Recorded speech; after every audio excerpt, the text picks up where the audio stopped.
రంజాన్ సందర్భంగా గుంటూరు పశ్చిమలో ఎమ్మెల్యే గల్లా మాధవి మైనార్టీలకు రంజాన్ తోఫా అందజేశారు. మౌలానా అబుల్ కలాం షాదీఖానాలో నిర్వహించిన ఈద్ ముబారక్ కార్యక్రమంలో ఆమె పాల్గొన్నారు. 10 రకాల సరుకులు, నూతన వస్త్రాలను పంపిణీ చేశారు.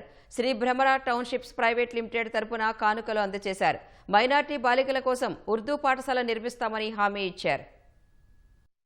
ముస్లిం అయినా, క్రిస్టియన్ అయినా, లేదంటే హిందూ అయినా ప్రతి ప్రార్థనలో ప్రబోధించే ఏకైక సూత్రం అందరూ మనశ్శాంతిగా ఉండాలి, సుఖ సంతోషాలతో ఉండాలి అని. ఈ యొక్క వెహికల్ ఏదైతే అడిగారో దాన్ని ఏర్పాటు చేద్దాము, ఖబరస్థాన్ కూడా ఈ సంవత్సర కాలం లోపే దాన్ని కూడా మనం ముందుకు తీసుకొచ్చే ప్రయత్నం నేను చేస్తూ ఉన్నాను.